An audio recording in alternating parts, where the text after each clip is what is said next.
Direito Penal 4, professor José Newton de Faria, Centro de Estudos Superiores Aprendiz.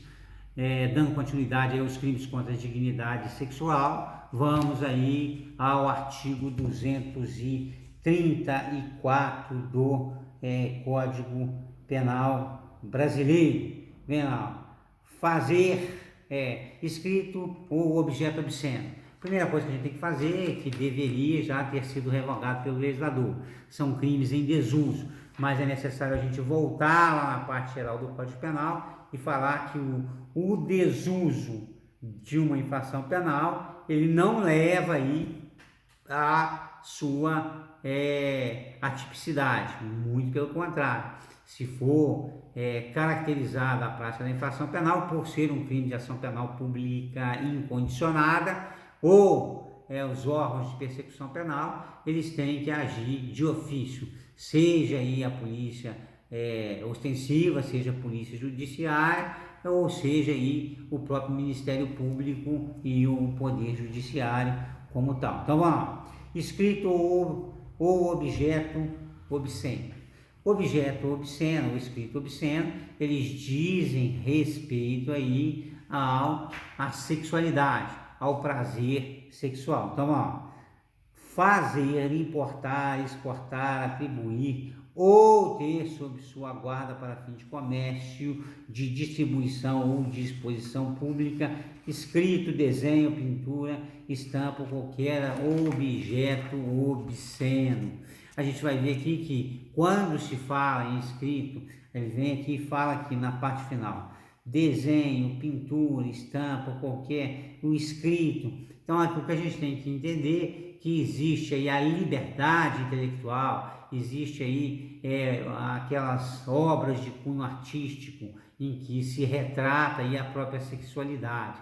Então, nessas questões, pelo cunho, pelo objetivo que não vai configurar a infração penal. Ou seja, a gente tem que fazer uma interpretação aqui que essas questões, escritos, imagens, desenho, pintura, estampa, qualquer objeto obsceno, eles foram produzidos exclusivamente para estimular a sexualidade. E nessa situação vai configurar aí o escrito ou objeto obsceno.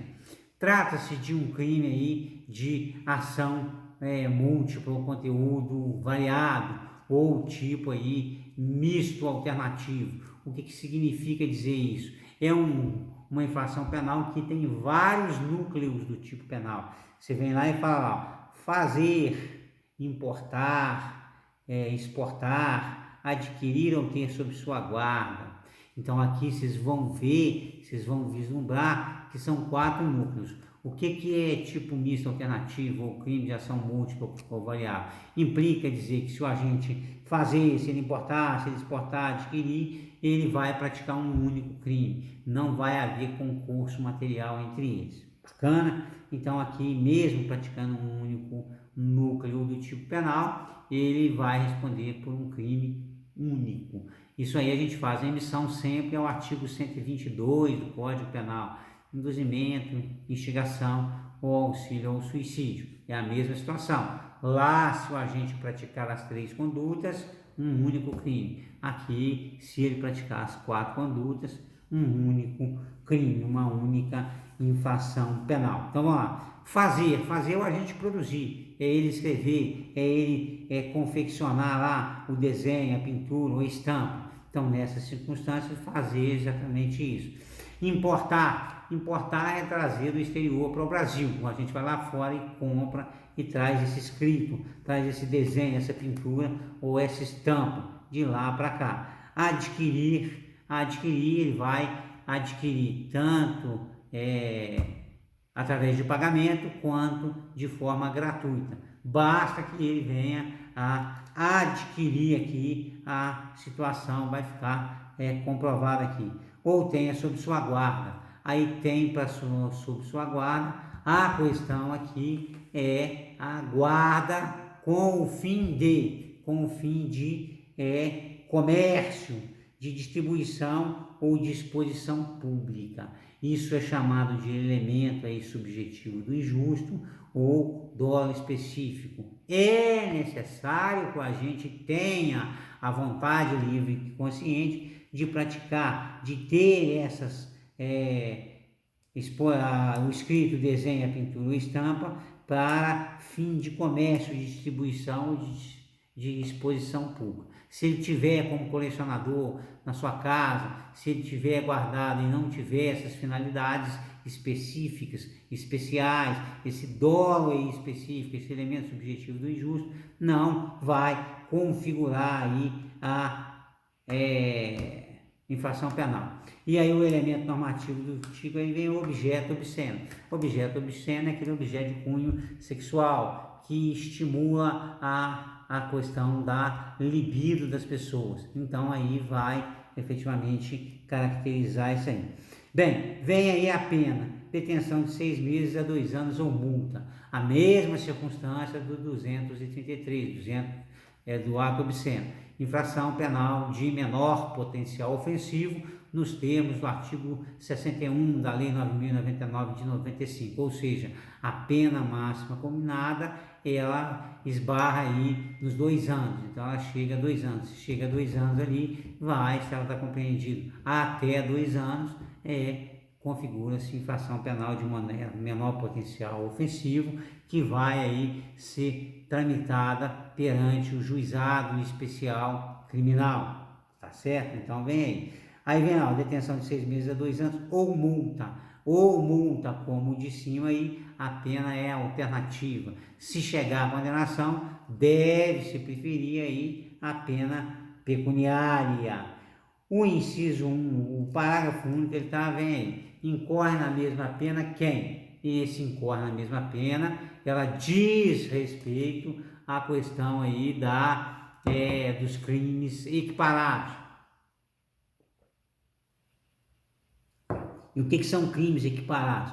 São aqueles do caput e que têm relação com o caput e que, de certa sorte, eles vão representar aí, vão ter pelo objeto material aí, que é o escrito, que é o desenho, que é a pintura ou estampa, a mesma razão de ser. Então, vendo?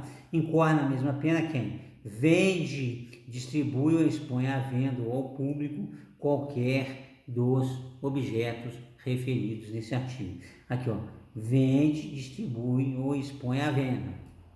Aí, nessa circunstância, vender é fazer o comércio, aí distribuir é fazer entrega, ou expor é ter ele exposto aí, um dono de uma galeria de arte, uma coisa desse sentido, vai fazer essa exposição.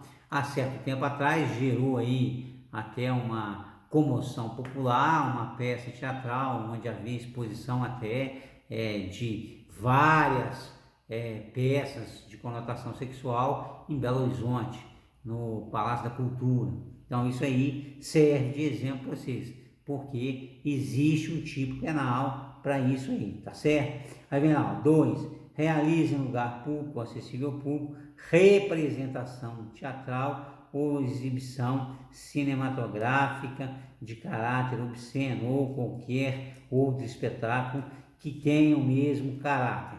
É fácil a gente identificar que o inciso 1 fala da comercialização, o inciso 2 ele vai falar dessas coisas aí. O que é representação teatral? Representação teatral é aquela arte, ou seja, profissão desenvolvida por atores que vai fazer a apresentação presencial, a apresentação física de uma peça teatral, de um escrito de alguém para um número determinado aí de pessoas. Ou exibição cinematográfica de caráter obsceno.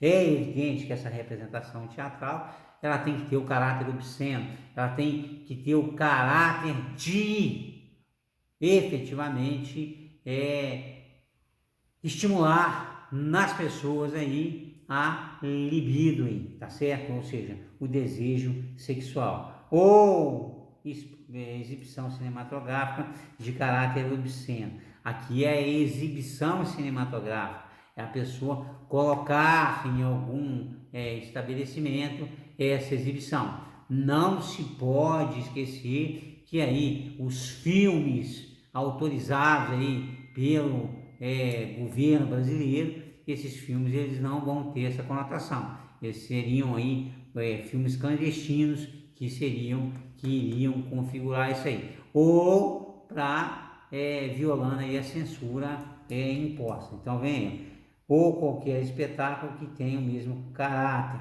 Qualquer espetáculo aqui tem a interpretação analógica. A gente não pode esquecer dessa interpretação analógica.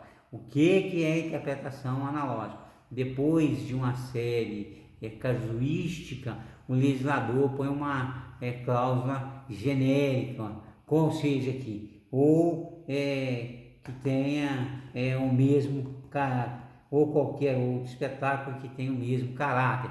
O mesmo caráter de quê? De uma peça teatral aí, da exibição cinematográfica, ou seja, que venha reunir um número indeterminado de pessoas para assistir à prática de algo que tenha conotação, mesmo que não configure uma apresentação teatral, uma representação teatral, ou aí uma exibição cinematográfica, vai configurar aí o artigo 234, parágrafo único, inciso 2º. E o inciso 3º, ele vem aí, realiza em lugar público acessível ao público ou pelo rádio, audição ou recitação de caráter obsceno. Então, audição, recitação de caráter obsceno, volto a falar na liberdade de expressão. Existem alguns comediantes que efetivamente se dedicam aí à recitação, que se dedicam aí à produção de caráter erótico. Então isso aí, ele efetivamente a censura, ele estabelece os limites de idade para isso. Então, nessa circunstância, não será configurada aí a infração penal. Então, os crimes são dolosos, todas as infrações penais previstas, tanto no caput 234, quanto aí no parágrafo 1, inciso 1, 2 e 3, são dolosos e não admitem a figura culposa. A ação penal, ela é pública incondicional, tá? Por que pública incondicional? Porque o Ministério Público deve agir de ofício, os agentes policiais, seus agentes devem agir também da mesma forma. Agora, nas bancas de jornais é comercializado, vocês vão efetivamente verificar que vem aí tampado, vem efetivamente colocada aí uma película negra, alguma coisa para impedir que seja visto diretamente ali enquanto está exposto. Então existem normas, existem regras para comercialização disso aí. Se for feito fora das normas, fora das regras, pode efetivamente configurar a infração penal. Volta a ressaltar aí o princípio da adequação social, ou seja, esse tipo de infração penal já deveria ter sido descriminalizada, porque hoje é feito.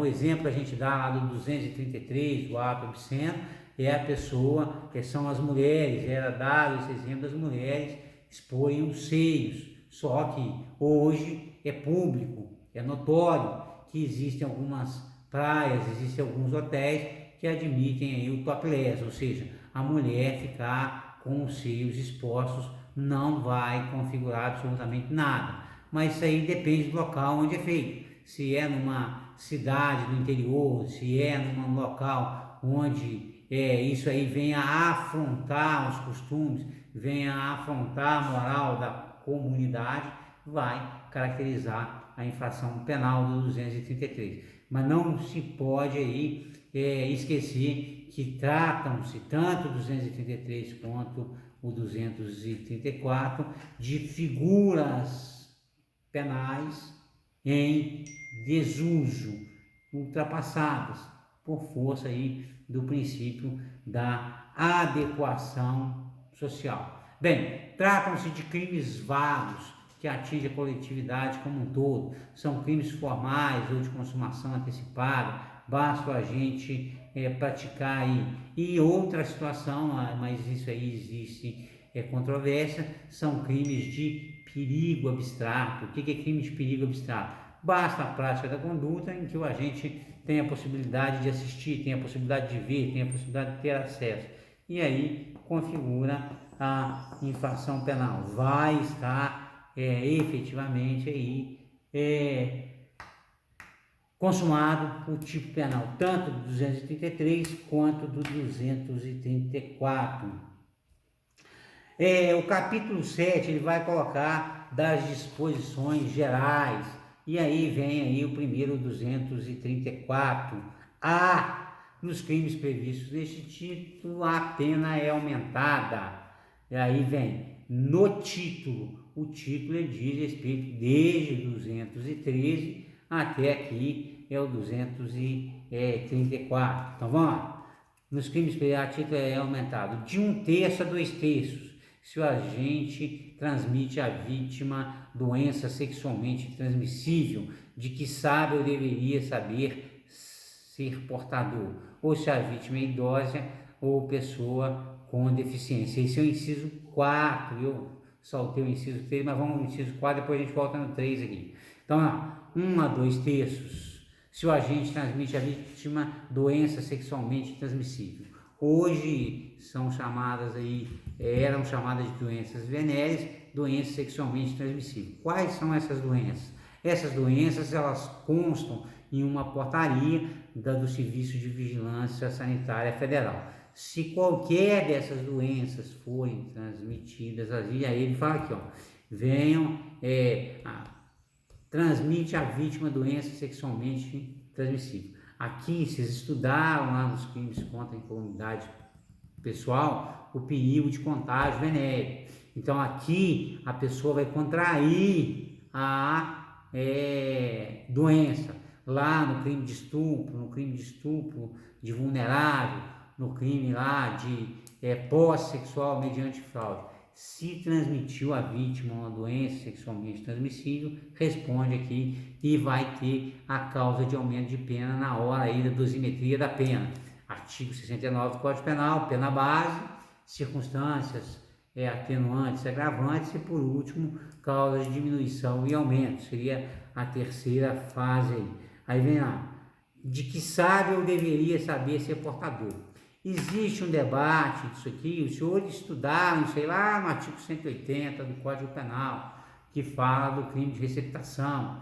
Quando se fala da receptação qualificada, o comerciante sabe ou deveria saber. Deveria saber seria responsabilidade penal objetiva. Ou a gente sabe ou ele não pode ser responsabilizado criminalmente. Essa questão vocês devem ter esse conhecimento para poder, em determinado momento, se for o caso, alegar. Não, como é que deveria saber? Não existe essa questão. No direito penal, ou a gente sabe ou a gente não sabe, sobre o risco de utilizar a responsabilidade penal objetiva, que é vedada pelo direito penal. Então, essa situação nós devemos ter aí cautela, calma, a leitura do tipo penal, às vezes ela não pode ser levada só de cunho a interpretação literal. Ela deve buscar aí os princípios que norteiam o direito penal. Então, sabe ou deveria saber, você põe aí ver artigo 180 do Código Penal, lá, parágrafo 2º, a questão da receptação qualificada, vocês estudaram, ou se a vítima é idosa, o Estatuto do Idoso, 10.684, lá, idoso é a pessoa com mais de 60 anos, ou pessoa com deficiência, ou o Estatuto aí da pessoa com deficiência.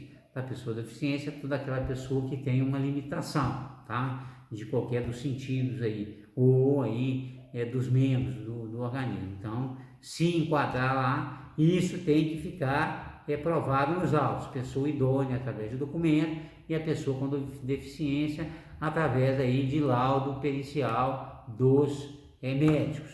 O inciso 3º anterior fala de metade a 2/3 se o crime resulta de gravidez.